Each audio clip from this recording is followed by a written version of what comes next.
My name is Mahmood Qureshi, teacher of PS Sheikh Molla Kandi, collaborated with UPS Kandiwala. Today is 4th of June 2020. Dear students, our topic is the Brook, taken from 8th class English textbook. Brook is a poem written by Alfred Tennyson. Alfred Tennyson, the poet laureate of the United Kingdom, and remains one of the most popular English poets.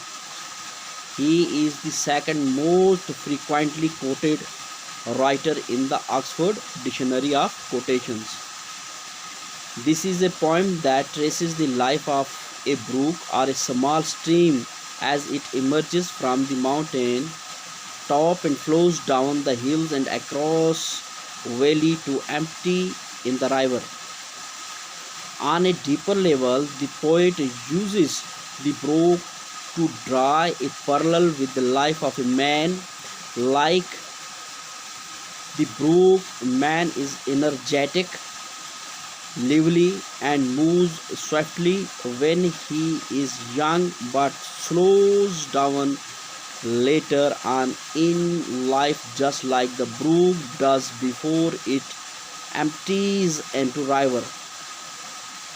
By the use of words like chatter, table, shop, and terribles, the poet describes the energetic movement of the brook in the initial stage, which changes to the use of words like still, slide, gloom, glide, murmur, and loiter to express the slow towards the end of its journey. As it slows down, it also deposits the shingle, sand, and sleet that it has brought down from the mountain and hills. During its journey, it passes through different landforms, through forests and past fields that are either fertile or fallow.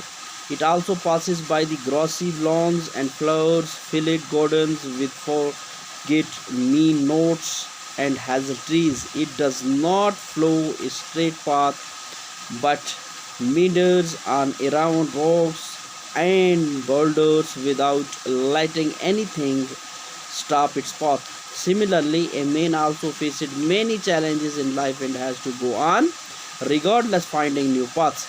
The picture of the brook comes alive with the mention of the fishes like trout and grayling that swim on it, and the reflection of the sunbeam dancing on its views.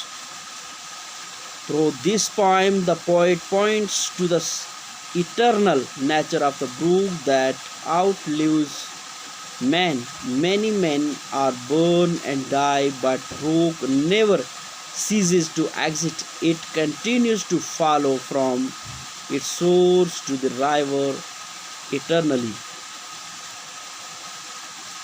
छोटी नदी झरना सिर्फ देखने में ही खूबसूरत नहीं होता, बल्कि ये सुनने में भी बहुत ही मीठा होता है। यानी इसकी आवाज़ जो होती है बड़ी खूबसूरत होती है, बड़ी खुशगवार होती है।